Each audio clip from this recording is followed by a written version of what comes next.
And 1, 2, 3, 4, 5. Welcome back to the TMCJ podcast. We are on episode 22. It is the day after Christmas as we record this. I did the intro properly that time. Well, Sort of. you did put the "and" before the 1, 2, 3, 4, 5, as opposed to the 1, 2, 3, 4, 5 and welcome. All right, are we just like nitpicking my intros now? You've infused this intro. Everybody, stop the recording. We've got to record it a third time. It used to be such a pleasant experience for me doing these intros. Now it's full of anxiety. Well, you've had your practice nice time without me nitpicking, and now I'm going to be on your back like a randy koala. Oh, that was a interesting visual. I was trying to think of a reason why a koala would be hugging someone. Oh God. Yeah, so it is Boxing Day as we record this, a holiday we don't have in the U.S. It is. But, yeah. It's poor people Christmas. Yeah, Yay! for the U.S. listeners who don't know what Boxing Day is, it comes out of the 1800s in the British Empire, where it was fashionable to have live-in servants, and so like maid, butler, cook, that sort of thing.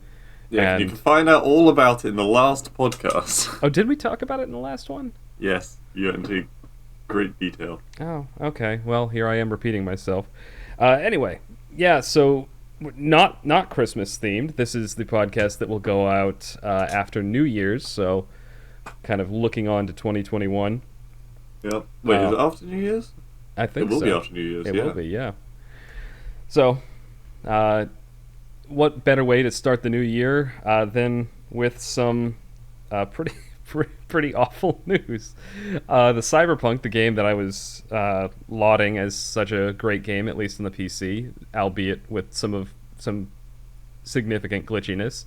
On consoles, especially older consoles, it was a bit unplayable. I was just told by a friend this morning that they're being sued, and looking it up, they're being sued by their investors because their stock dipped after the launch, because the launch was handled so poorly on the consoles. I thought it was going to be like somebody who purchased the game suing them. No, it's their investors suing them because of the poor launch reception, which I don't know. I feel like all of this is a little bit unfair to CD Projekt Red, because they are a rarity in the game industry in that they seem to be a pretty good company. They put out generally like products that seem like they have a lot of passion in them. The writing is excellent. The graphics are usually top notch. If there is some glitchiness, it's normally not intrusive to the story. And they tend to be very responsive to like fan feedback. Even during this whole thing, like they didn't hesitate to go like, okay, anyone who wants a refund, doesn't matter how long you've played the game, we'll give you a full refund, but we're asking you to stick with us. We're patching it as quickly as possible. They're generally a very good company, which is so rare, especially in an industry dominated by things like Ubisoft and EA. So it kind of makes me sad to see Ubisoft. this with their 5-factor authentication. Actually, Mm-hmm. we have to rescind that statement now. Oh, why? What happened? Because it no longer boots up Ubisoft Connect every time you play the game. In fact, I don't think it even makes you hit yes once before hitting the game. Oh, maybe they got enough negative feedback on that they... Maybe they heard our cries of dismay. Maybe Ubisoft is one of our listeners. The Or company. maybe someone just hacked my account or something, and I don't know. Another possibility. But yeah, so that's a bit of sad news. Although something else, so I don't want to dwell on that too long, because it is just genuinely depressing to me that good company like that is getting taken down. Well, hopefully they won't go down altogether. The game is good, so I think once it's patched, like it's going to do quite well in terms of sales and revenue. Yeah, it's certainly no Fallout 76. Yeah, no, that was an unmitigated disaster. Like that deserved lawsuits. Don't get me wrong. Yeah. Um, but this seems like, I mean, for a start, it's not exactly multiplayer, is it? No, it's a single player RPG first person shooter. Um, Yeah. So it's a story. Is yeah, essentially what people they're telling you. If the graphics don't always like line up perfectly, or even if you have to repeat a part of it, you can't be too mad at it. It's not like you're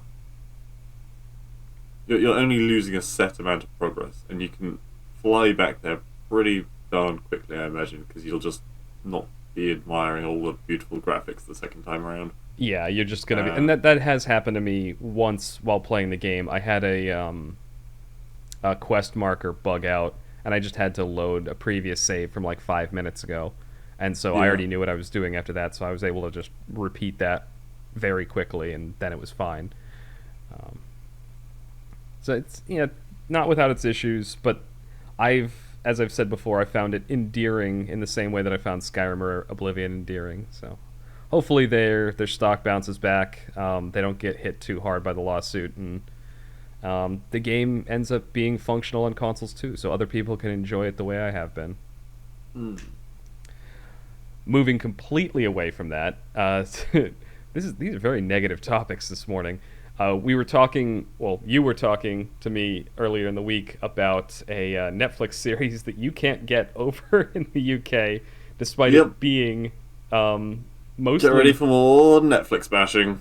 And of course, with every Netflix bash, you have to. It's a scales thing, all right. With every time that one company is attacked, in this case, Amazon becomes the shining light. Today's example. Um, Netflix. I mean, to be fair, Amazon doesn't do it any better. They do the exact same thing, but Yeah. Netflix, they have a horrible habit of taking an English film or a really good TV series and making it available in America but not in England.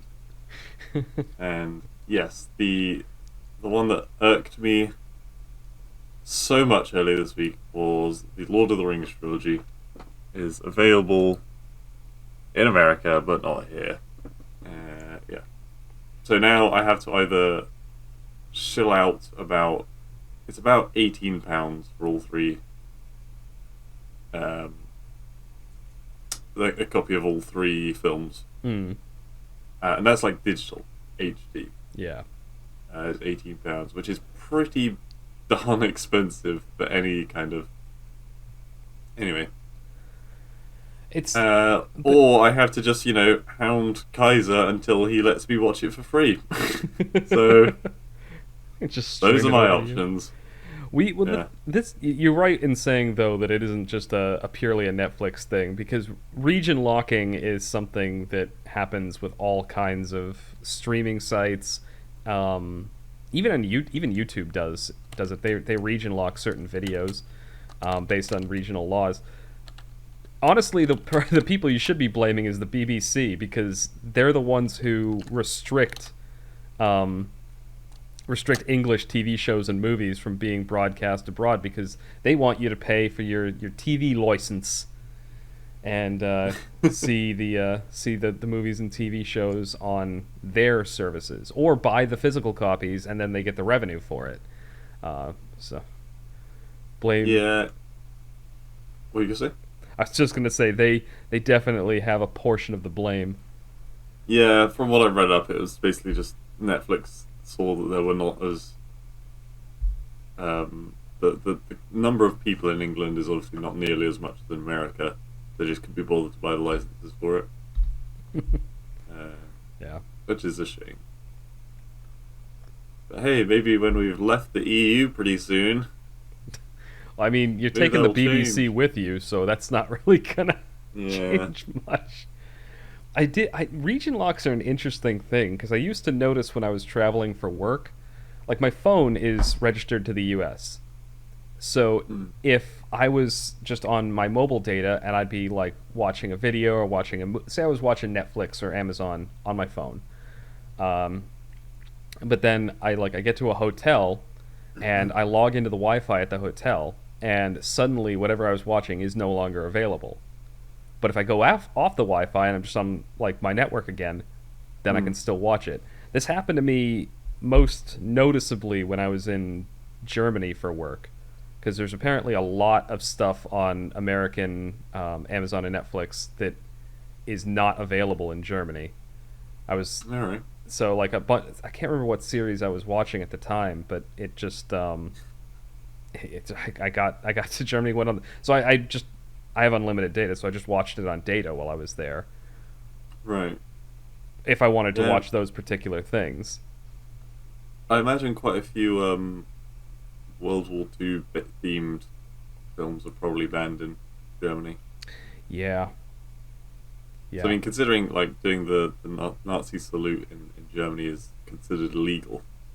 yeah. So is like any display of the I'm not The sure I even want to say swastika. that word out loud because YouTube will get angry. But no, Oh, any display of like the swastika flag is yeah. also banned over there. I think. Um, like I remember hearing when like I think it was one of the Call of Duty World War II games when came out over in Germany. They had to change the symbol, like all the armbands had to be either removed or blurred or patched out or something. So Right. I mean, I feel like you can cover up, you know, the Nazis. I mean, you know, that's another sort of like weird region lock sort of thing. That hmm. it's not you're locking the media, but you're changing the media for a region. Like Rainbow I Six wonder what. Siege. Sorry, I was just gonna say, I wonder where they stand on Wolfenstein. I imagine they probably have to severely edit the Because that's like ridiculing the Nazis. it is, but they just I guess they I don't know. I think I the just don't laws want are any just mention of pretty it. much you can't display it at all. It doesn't matter if you're Yeah. making fun of them or praising them. You just can't talk about it. Okay. Yeah. Sorry, you were saying about. I was saying other weird region locks like these aren't really region locks. You can still get the media, but it's heavily modified. So like Rainbow Hmm. Six Siege in China, like any sort of occult stuff is gone. Any sort of like gambling paraphernalia is gone from levels. Like if there's stuff like That that was a scattered around, it's gone. cult. I don't remember there being a cult stuff. I think there was like a Halloween level, and they had to heavily modify it when they released it in China. Oh, okay. I mean, yeah, they do a Halloween thing every year, and but Yeah, like that's it's not really. It wasn't really like occult stuff so much as like you know an electric chair kind of thing. yeah. I don't know why exactly. I think I assume it's a cultural thing, but China's very sensitive about any sort of occult thing, like any references to zombies or stuff like that. Oh wow, that's okay. Yeah, they're. I remember reading years ago that when WoW finally released in China, they had to make some serious modifications to it to remove a lot of gore and a lot of references to occult things. But then like Japan has like all the onis and the demon spirits and things, and they're like Oh yeah, well Japan doesn't give just a over the fuck. pond. But Japan has other weird things. Like Japan is perfectly okay with all that stuff, but um, like violence tends to be more heavily censored, and also all. God, this is already. I got to make sure I mark this for explicit. All pornography in Japan is blurred. Like, it's you're not allowed to have uncensored pornography in Japan. Yeah, I mean the whole pixelated joke. Yeah. Um, but Um, yeah, it's yeah, I just okay. every the I guess the point the point I'm trying to get here is aside from like region locks are a part of this, and mostly that has to do with copyright and purchasing the rights. But there's also like these soft region locks where because of a country or culture's feeling or like a government's what a government does and doesn't want their people to see, you Hmm. get these other like soft region locks where they'll modify or heavily restrict content based on that, like So their sensibilities. what I essentially need to do is get some like for the thumbnail some pixelated Nazi porn with the logos turned into like bacon sandwiches or something. Oh God, that Yeah, and that. then I could just say suitable for all countries along the top. Oh my God, I want to see that thumbnail so badly, but I also don't want my YouTube channel banned. But if the SEO, like when you put in something a little bit dicey, and then everyone's like, "Ooh, something dicey's happening in this one," I'd better click on. Look How spicy! Yeah, it's like one of those the clickbait thumbnails. at them curves on Hitler. Oh my God. Sorry So, for anyone offended out there. oh. So there's So yes, back to the matter at hand. yeah. What were we? How we started with region? No, we started with Lord Uh, of the Rings. yeah. But honestly, I think Lord we've of kind of exhausted the that reason I topic. was looking at Lord of the Rings Yeah. um, was I mean there's a whole long story and I think I told you yesterday, but I was watching the scene. Wait, you have seen Lord of the Rings, haven't Yeah, you? I've seen all three of them. I actually, in an earlier podcast, I talked about them because I had recently bought the Blu-rays when they were on sale on Amazon, and I watched all of them, Right. like in a painful marathon run. Oh damn. Because I watched the extended editions for all of them, so they're all like 3 hours long. Yeah, they are. Yeah. Um. No, I was watching the fight between I can never remember their names. It's not Ratbag because Ratbag's the one from Shadow of Mordor. Um. The two guys in the Orc and the Uruk in the Cirith Ungol, I think it is. Where they're like fighting over the belongings they took off of Frodo, and Frodo's like still got Shelob's web kind of covering him. Hmm. And then they like start arguing. One pushes the other down through the tower, and there's a massive fight between the orcs and the Uruk. But Wait, what? that scum knifed me, and they just start punching each other. Which movie is that in?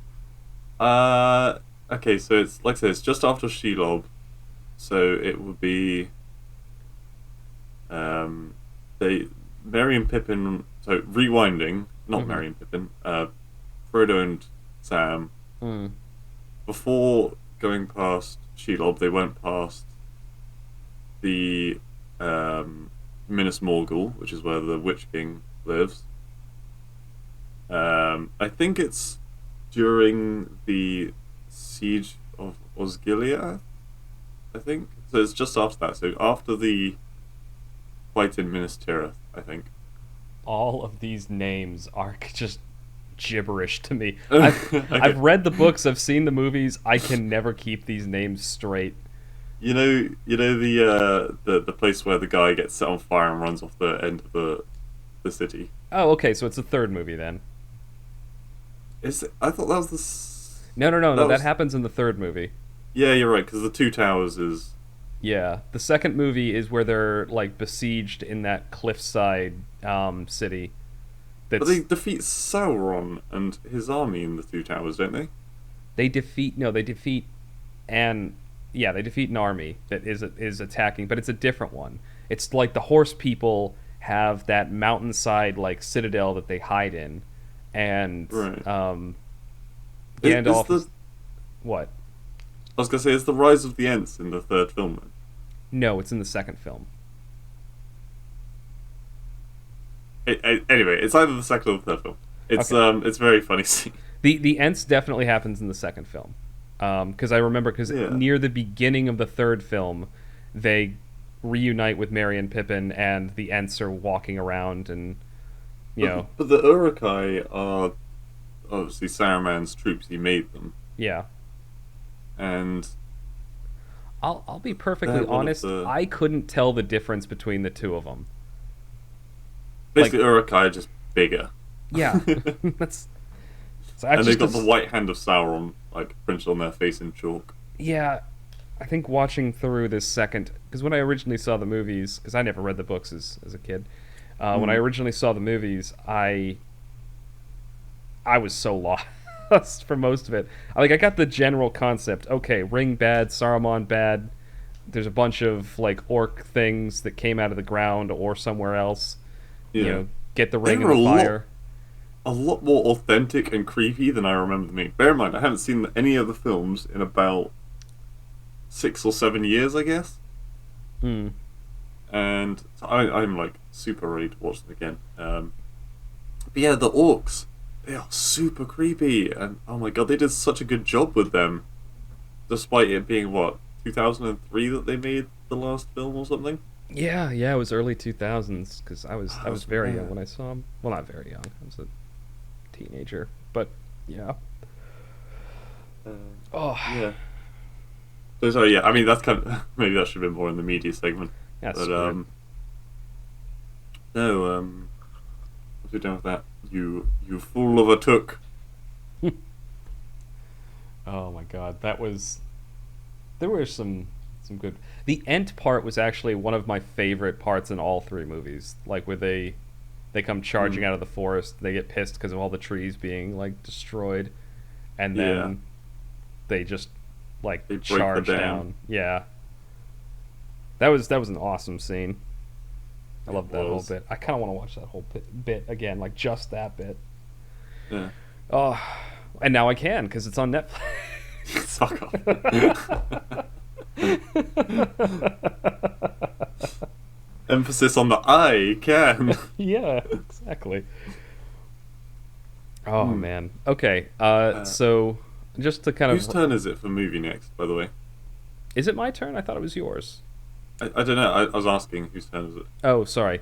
So Alicia did the last one. We watched Saint Trinian's, Oh which we yes, talked okay, about yeah, on the last that is podcast. me.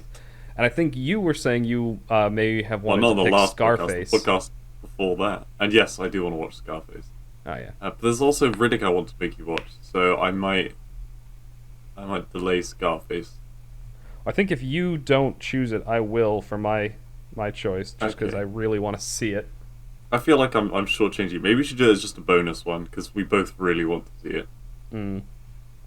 Um, yeah, maybe next week we're gonna have a lot of films to talk about.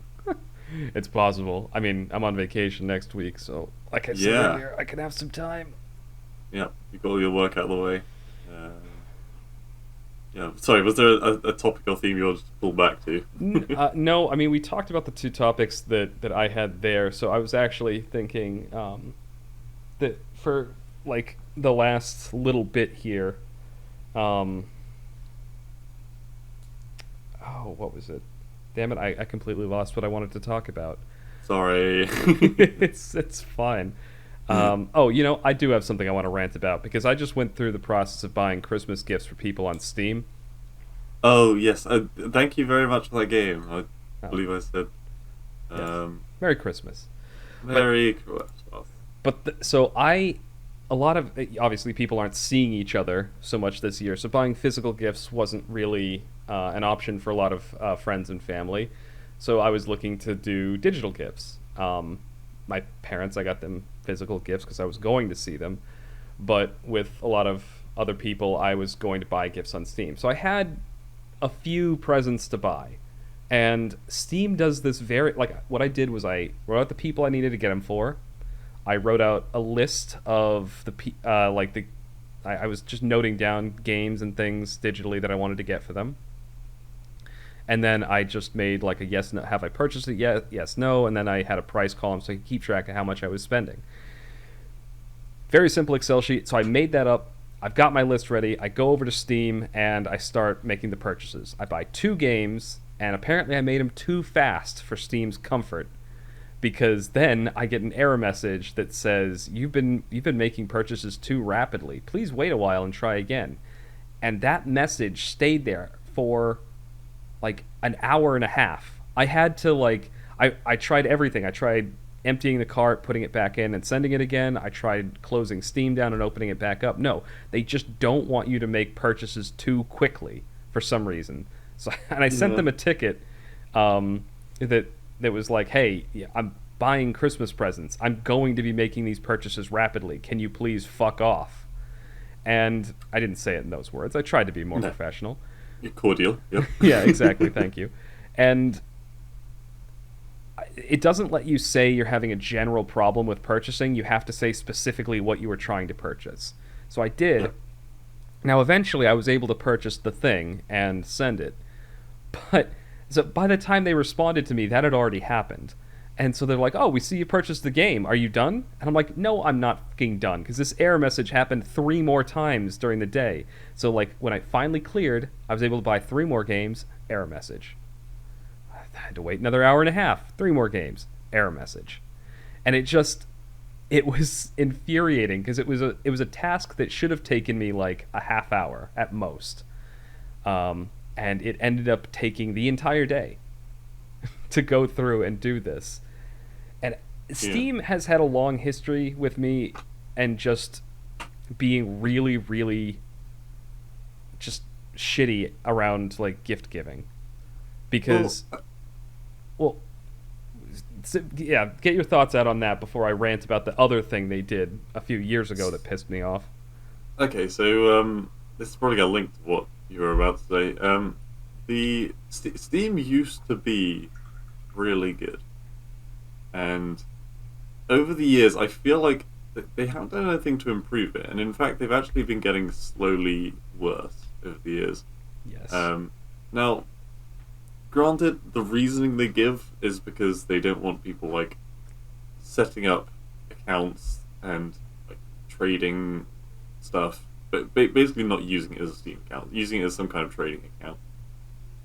And all right, granted, that's kind of annoying, but the methods that they've used to stop that happening directly affects everybody else. So like, I can't buy.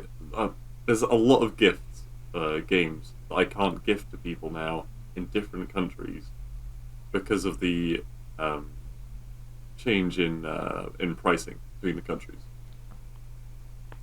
Yeah. And I remember, I think they must have softened that rule because I'm surprised that you were even able to send me a game.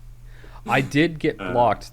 I did get blocked with. I had another game that I was trying to get for somebody outside the U.S.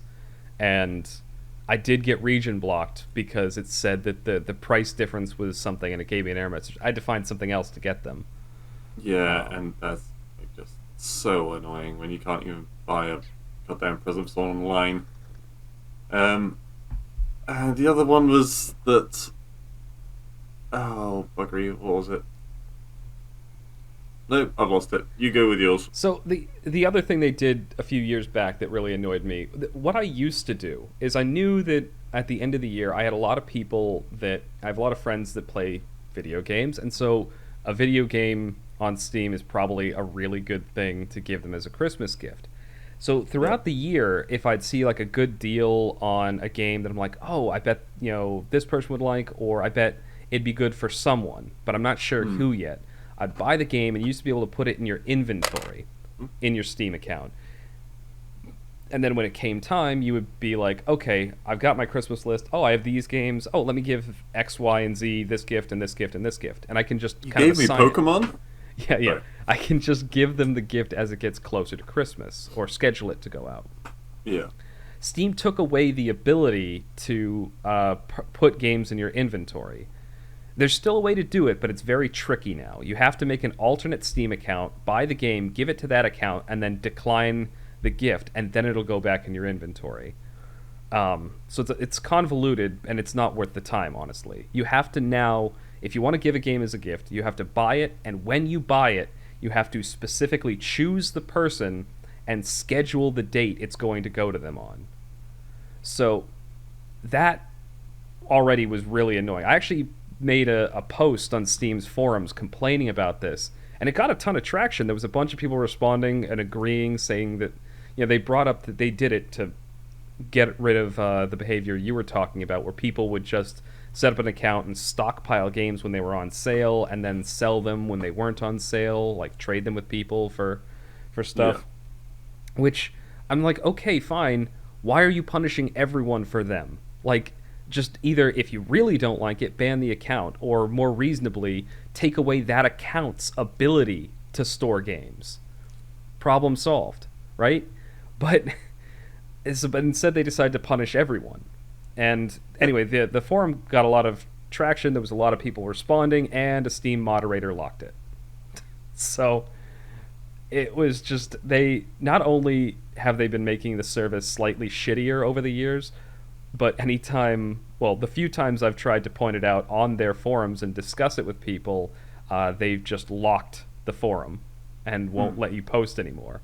So that tells me that they know they're doing something pretty shitty, but they just don't want to admit it. I think there was a story I told you a while back about one of the Yogscast members who, called Spiffing Brit, who exploited Steam Mm-hmm. by there was an event on where whenever you bought a game or something, it gives you a certain amount of points. Yeah. And then if you try and send that game to someone and they decline it, the game is refunded. Like, all the money goes back to the person who bought it, but the person keeps the points. Oh. So that was on one of their like summer sale events, like a year or year and a half ago. And so he kept doing this, and he got like so many points, which basically gave you. It's basically making money for nothing. Mm. But it's making Steam money for nothing. And eventually, he the way he got caught. Well, I mean, for a start, he made a video of it. He wasn't like doing this purely out of like greed or anything. He didn't need the money. It's not like it was a clandestine sort of thing. No, he made a YouTube video of it. He showed the whole world, and I guess a lot of people started doing it. But the people that caught him were his PayPal account, right? Got in contact with Steam, and they were like, "He's doing this, all right." And then PayPal, I think, closed his account, right? Yeah. And Steam just like soft closed his Steam account. So he's still got a Steam account that works and everything. It was just like temporarily stopped from doing anything like this. But PayPal full on like cut his account. Oh, okay. This is something that really pisses me off. Like, I'm gonna go on a mild rant. We're over 30 minutes, so I will we'll try. make the last thing. Go on. I will try to keep this as the last topic, but that is something that really pisses me off when like banking services or payment services decide to like close people's accounts for stuff that isn't illegal. Like, there's nothing illegal about what he was doing. PayPal just decided that arbitrarily we don't like this, so it's gone. It's something that you see with like people getting like canceled and like deplatformed and stuff. You have this happening with like people who maybe have some spicy opinions, but they haven't done anything unlawful, and banks are closing their accounts. It's like that to me is disgusting behavior on the part of these like payment services and banks. It's like this is going back to my rant about companies like trying to moralize and tell people things, and it's like, no, like if you sell socks, shut the fuck up and sell me socks. Like if you're a banking service and all you're supposed to do is store my money and get it to me when I need it and give me checks, that's all you should be doing. I don't need you to like start to look into my personal life. Yeah. It's like, just so when I hear that PayPal did that thing, he didn't do anything illegal. He did something that was questionable in terms of Steam's policies. Yeah. But I mean, I guess they only like got notified of it because like if you keep purchasing something and then it keeps being refunded, that does look a little bit dodgy on your bank account. But then that's kind of where their attention should have stopped. Yeah. I guess. They should have called him and seen, hey, are these fraudulent? And he would have said no, and they would have said okay. That's what should have happened. But PayPal decided to just... Also, I'm pretty sure it was PayPal. It was an online banking service. I think it was PayPal. Yeah, sorry PayPal. Sorry to PayPal if it actually wasn't PayPal, and if it was some other purchasing thing like, I don't know, Venmo or something like that. But it probably was. PayPal's the most ubiquitous one out there. So yeah, that's why I kind of... Yeah. Um, Anyway, yeah, just but it was definitely Steam. So fuck you, Steam.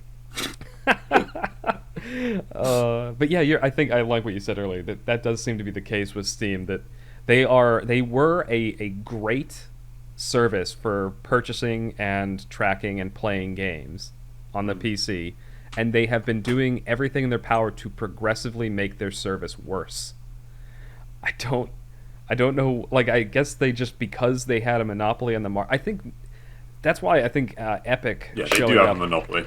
Yeah, well, Epic showing up and being an alternative game purchasing platform, I think is going to be a positive thing for Steam, because they'll need to get off their lazy asses and actually make some Yeah. positive changes. And as terrible as I think a lot of the games on Epic Game Store are, you cannot deny the validity of a free game every week. Like, that's just crazy. Like, and Yeah, these are not all low end games. There are last week it was what, Alien Isolation? yeah. I mean, that game's a few Holy years old moly. now, but it was. It's a AAA title and a It is. really good one at that. Yeah. Um, but yeah, sorry, we've already gone over the time. We have gone over. So thank you everyone for listening. This is the end of segment 1 of the TMCJ podcast. You will hear us momentarily for segment 2, our media segment.